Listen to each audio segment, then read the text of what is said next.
एक ऐसा समय आया कि दिन में इतनी धुन लगी कि बस जीवन में पढ़ना ही है और कुछ करना ही नहीं, बस रात दिन पढ़ना, न खाने का कोई टाइम न पीने का कोई टाइम। परिणाम ये निकला कि दिल्ली के अंदर आईएएस मेंस के टाइम में मेरे बड़ी आंत डैमेज हो गई, बड़ी आंत डैमेज हो गई और मेंस से 3 महीने बचे। हम एम्स में अपॉइंटमेंट लिया दिल्ली के अंदर, और डॉक्टर ने जाते क्या बोला, डायग्नोस करने के बाद डॉक्टर ने कहा कि बेटा किसकी तैयारी कर रहे हो? मैं साहब मैं तो आईएएस की तैयारी कर रहा हूँ। डॉक्टर एजेड भी थे, 55 साल के थे। उसने कहा बेटा कुछ कड़वी सच्चाइयाँ हैं जो एक्सेप्ट कर। मैं क्या हुआ सर? तो क्या आप अब ऐसी बीमारी में जा चुके हैं कि ये बीमारी आपको जीवन भर नौकरी करने नहीं देगी। मैं मतलब ये है कि इसका कोई इलाज नहीं है, मेडिकल में लाइफ टाइम रहने वाली है, और इस नौकरी के साथ आप सिविल सर्विसेज की नौकरी नहीं कर सकते। बेहतर है आप एजुकेशन की तरफ मुड़ जाओ। मुझे बड़ा घमंड था अपनी हेल्थ पर कि मेरे को कुछ हो नहीं सकता, क्योंकि बहुत फिट था। क्योंकि उससे 4 महीने पहले असिस्टेंट कमांडेंट का फिजिकल दे के आया था एसी का, जिसमें 60 किलो भार, बेस्ट एथलीट, सारा कुछ अच्छा करके आया था। तो मुझे लगता था कि मेरी हेल्थ को कभी कुछ हो नहीं सकता था। और स्थिति ये हुई कि 6 महीने के भीतर वो 60 किलो का भार 43 केजी पे आया, 43 किलो पे। वो 15 का हीमोग्लोबिन 7.5 पे आया, और अस्पताल में जाके डॉक्टर ने एडमिट कर लिया। उस समय मुझे पहली बार एहसास हुआ, मैं बहुत गंदी स्थिति से गुजरा, और अभी भी यही चल रहा है। 16 साल से बीमारी चल रही है। हर दिन ये सोचता हूं कि काश ग्राउंड नहीं छूटते, ग्राउंड में खेलते रहते 1-2 घंटे डेली और पढ़ते रहते, तो ये स्थितियां कभी नहीं आती। इसलिए मैं स्टूडेंट को डेली कहता हूं कि बहुत पढ़ाई करिए, लेकिन साथ साथ में डेली 1-2 घंटे ग्राउंड में दीजिए। पैदल चलिए, दौड़िए, भागिए, कोई न कोई गेम्स में एक्टिविटीज करते रहिए, फिर पढ़िए। आपकी प्रोडक्टिविटी बढ़ जाएगी। आप देख लेना कि आपको अपने आप में अंतर महसूस होने लगेंगे। क्योंकि हेल्थ को दांव पे रख के आप नौकरी लग भी गए ना, तो फिर आगे की पूरी जिंदगी हेल्थ सुधारने में जाएगी। आप अपनी नौकरी के आनंद नहीं ले पाओगे, ना कुछ खा पाओगे, ना पी पाओगे, ना कहीं जा पाओगे। बस सैलरी लोगे और सैलरी है वो घर वाले खाएंगे, आपको कुछ नहीं मिलना है। मेरे साथ तो ऐसा ही हो रहा है। सुबह उठा, राहुल के सर चाय बना, तो मैंने कहा चाय नहीं पीता। तो सर दूध लो, मैं दूध नहीं पीता। कॉफी बना, तो मैं कॉफी नहीं पीता। खाने में सिर्फ दाल रोटी खाता हूं। हलवा बना, तो मैं हलवा नहीं खाता। क्यों? क्योंकि सब डॉक्टर ने बंद करवा रखा है। यात्रा करनी है तो कार से जाओ, बस में नहीं जा सकता। ये सब्जी नहीं खा सकता, वो नहीं खा सकता, ये नहीं पी सकता, वो नहीं पी सकता। अब क्या खा सकता हूं वही लिस्ट है, बाकी सब नहीं खाना है। तो मुझे बताओ कि आपकी सैलरी 2 लाख रुपए हो, आप कुछ खा नहीं सकते, पी नहीं सकते, जा नहीं सकते हो, 2 लाख रुपए क्या काम के बताओ? उसके मजे तो कोई और ले रहा है। इसलिए अगर आपकी हेल्थ ठीक नहीं है तो आपकी नौकरी सच में कोई काम की नहीं है। इसलिए इन हेल्थ और एजुकेशन दोनों को बैलेंस बना के चलो। आप खूब पढ़ो। आप ऐसा नहीं है पढ़ना नहीं है, खूब पढ़ो। 8 घंटे, 10 घंटे, 12 घंटे पढ़िए, लेकिन साथ में 1-2 घंटे आप बढ़िया एक्टिविटी कर लीजिए। पानी पिला दो। 1-2 घंटे आप एक्टिविटी कर लो, तो इससे क्या होगा कि आप कभी भी बीमार नहीं होंगे। और हेल्थ के साथ अगर आप काम करोगे तो ठीक,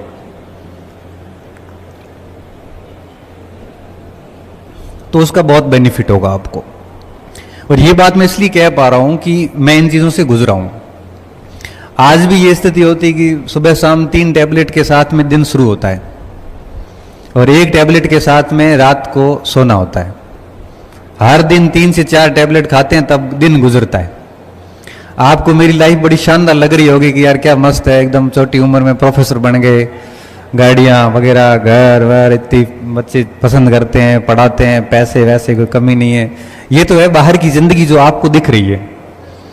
इसके पीछे की जिंदगी ये है कि 4 टैबलेट्स खाओ, कुछ खाना नहीं है, सिर्फ पानी पीना है, और बड़ी नियमित सी लाइफ है, कहाँ उठना है, कहाँ बैठना है, कहाँ जाना है, कुछ नहीं करना है, साथी सब मजे से खा रहे हैं, मैं बैठा हूँ पास में देख रहा हूँ। ये है असल जिंदगी जो आपको दिखती नहीं है, जिससे मैं होकर गुजरता हूँ। और मुझे जब हेल्दी लोगों को देखता हूँ तो मुझे थोड़ी ईर्ष्या भी होती है। ईर्ष्या ये होती है कि ये लोग बड़े आनंद ले रहे हैं और मैं इनको देख रहा हूँ, लेकिन साथ साथ में अच्छा भी लगता है कि कम से कम ये हेल्दी तो है, जीवन तो जी रहे हैं। तो मैं आप सभी को कहता हूँ कि अपने स्वास्थ्य को हमेशा प्राथमिकता में रखें, दूसरे नंबर पे स्टडी को रखें, तीसरा कोई काम ही नहीं करना है। और जिस दिन सिलेक्शन होगा आरपीएससी की उस पीडीएफ लिस्ट में जब नाम आएगा तो सत्यन बता सकता है कितनी खुशी होती है। पहली बार लिस्ट में नाम आया तो कैसा लगा था? ऐसे लगा जैसे क्या हो क्या गया, मतलब किसी और से दिखवा लेता हूं, सर मेरा ही है ना ये रोल नंबर। हिंदी का रिजल्ट आया तो रात को 10-11 बजे एक बच्चे का मैसेज आया, सर आप सर अभी जग रहे हो? मैंने कहा हाँ। हिंदी का नहीं था, पॉलिटिकल साइंस का था। रात को 11-11:30 बजे रिजल्ट आया। मैं कहा बेटा जग रहा हूँ। तो सर रिजल्ट आया और मेरे रोल नंबर देखो ना आप। तो मैंने कहा ये ठीक हिम्मत करके बोला है बच्चा, मैं देखता हूँ ना रोल नंबर ला। तो रोल नंबर दिए, मैंने पीडीएफ डाउनलोड करी, देखा तो उसका सिलेक्शन हो रखा। तो मैंने कहा बेटा बधाई हो, आपका सिलेक्शन हो गया। तो सर हो गया है ना, कंफर्म हो गया? मैं कहा कंफर्म हो गया। आपने नहीं देखा सर? मैंने देखा पर यकीन नहीं हो रहा है कि क्या पता मेरा है कि नहीं। आप देखोगे तो सर बहुत सही देखोगे।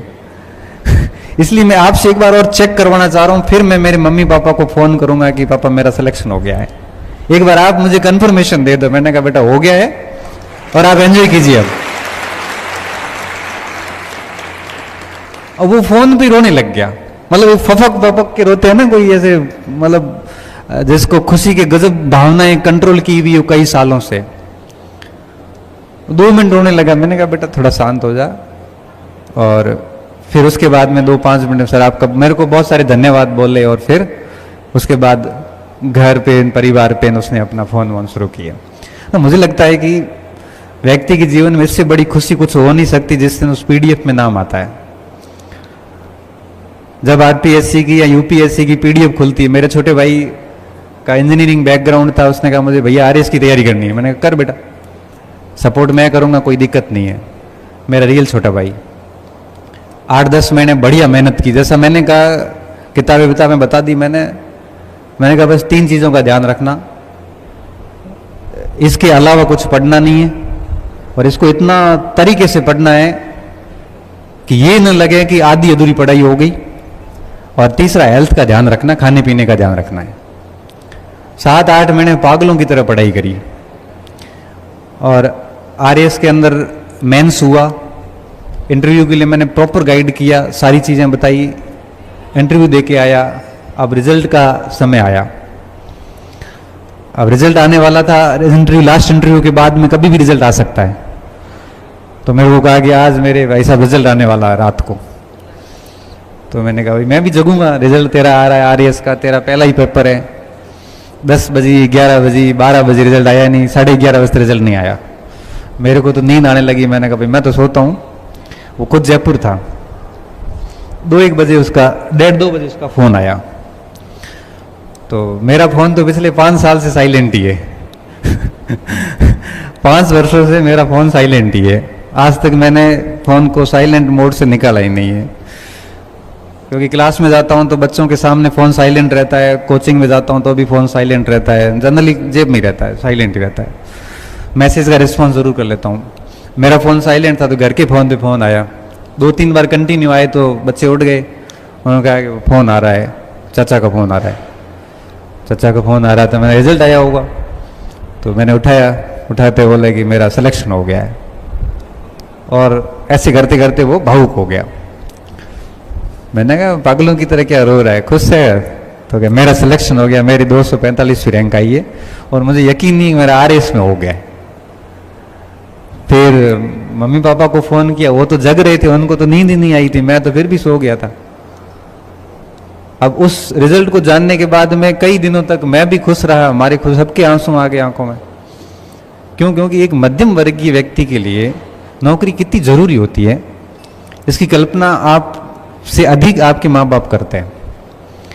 आपके अंदर आपके माता पिता वो उम्मीद देखते हैं कि हमारा बच्चा भी नौकरी लगेगा, और ये बात आपको अंदर से सबको पता है। कितना डेस्परेटली वो चाहते हैं कि उनका बच्चा सरकारी सेवा में जाए। और जब हम उन उम्मीदों को तोड़ते हैं, हम यहां आके मूर्खताएं करते हैं, हम यहां आके लापरवाहियां करते हैं, तो हमें थोड़ा सा भी अंदर से फील नहीं होता कि हमारे माँ बाप कितनी उम्मीदें लगा के बैठे और हम क्या कर रहे हैं यहां पे। आप अपने लिए नहीं, लेकिन उन उम्मीदों के लिए तो पढ़ लो जो आपके अपने माँ बाप बांध के रखे बैठे हैं, और उन्होंने खुद ने जीवन में वो नहीं कर पाए, उनकी स्थितियां नहीं थी, लेकिन वो अपनी हर खुशी को त्याग करके आपके लिए संसाधन जुटा रहे हैं ताकि आप उनके ड्रीम्स को पूरा करें। और आपको नहीं पता, आप चले आते हो शहर, पीछे माँ बाप बात क्या करते हैं। अब मेरा छोटा भाई जयपुर था, पीछे माँ दिल्ली पूछती थी कि मारे छोरे नौकरी लागे को लागे, नौकरी लगेगी कि नहीं लगेगी, तनकी लागे, तेरे को क्या लग रहा है, तेरे को तो पता है ना पास कैसे होते हैं। इतनी उम्मीद है कि बस लग जाए, उनको जैसे लगा जैसे उनका जीवन धन्य हो गया। मुझे लगता है कि इससे बड़ी प्रेरणा आपके लिए कुछ हो नहीं सकती। आपको जब आप गलत रास्ते पे जाओ, जब आप पढ़ाई नहीं कर रहे होते, तो कम से कम एक बार अपने घर की तरफ देखना, आंखें बंद करके सोचना अपने उस परिवार की तरफ कि वो आपसे कितना कुछ चाहता है और आप कर क्या रहे हैं। अगर आप इतना डेडिकेशन दे देंगे घर के उम्मीदों के अनुरूप, तो निश्चित तौर पे आप एक शानदार परिणाम देंगे। अब आज की युवाओं को, आप इधर तो इतनी दिक्कत नहीं है, बाड़मेर जैसलमेर में सर दिक्कत यह है कि लोग बच्चे तस्कर हो गए, ड्रग्स लेते हैं। ड्रग्स का इतना गंदा फैला हो गया है कि पीढ़ियां की पीढ़ियां बर्बाद हो रही है हमारे उधर। हालांकि मुझे लगता है इस क्षेत्र में ये दिक्कत नहीं है, ये भी बहुत अच्छी बात है। बेचारे माँ बाप घर पे काम धंधा कर रहे हैं और बेटे बेटियां शहर आके उनकी उम्मीदों को कुल्हाड़ी से हमेशा काटने का काम करती है। माँ बाप तो चले जाएंगे, उनको तो जाना ही है, 5-10 साल बाद चले जाएंगे, फिर ता उम्र आप जिंदगी भर फिर पछताओगे, रोते रहोगे कि मौका दिया था लेकिन हमने मूर्खताएं की। तो आपके पास अभी समय है, अवसर है, आप में क्षमताएं हैं, आपके पास में संसाधन है, और आपके पास में मोटिवेशन भी है। तो मुझे लगता है कि आपको बहुत मेहनत करनी है। आज इस सेमिनार में जाने के बाद आप अपना टारगेट सेट करिए और 2-3 साल बिल्कुल पागलों की तरह पढ़ाई करिए। जो चीजें डिस्ट्रैक्ट कर रही है उनसे दूर हो जाइए। आपका जीवन सिर्फ आपका है, बर्बाद हो जाओगे तो लोग मजे लेने वाले हैं, कोई भी आपको सांत्वना देने नहीं आएगा। देखो, व्यक्ति आपकी पद और स्थिति से प्रेम करता है, आपसे प्रेम करने वाले बहुत कम हैं, सही बता रहा हूं। आपसे प्रेम करने वालों की संख्या कुछ डिजिट्स में ही है। बाकी दुनिया आपके पद और प्रतिष्ठा से, स्थितियों से प्रेम करती है, आपके स्टेटस से प्रेम करती है। तो अपना स्टेटस बनाओगे तो लोग आपको खूब अच्छा सम्मान देंगे, बर्बाद हो गए तो लोग मजे लेंगे, सीधी सी बात है। इसलिए आप अपने जीवन को बनाना, बिगाड़ना मत। ये दोनों आपके हाथ में है। बनाने, आपके जीवन को आपके अलावा कोई बर्बाद नहीं कर सकता, और आपके जीवन को आपके अलावा कोई बना नहीं सकता। क्योंकि आप कैसे ग्रुप में रहते हैं, बनना और बिगड़ना ग्रुप पे डिपेंड करता है, और ग्रुप कैसा होगा वो आप पे डिपेंड करता है।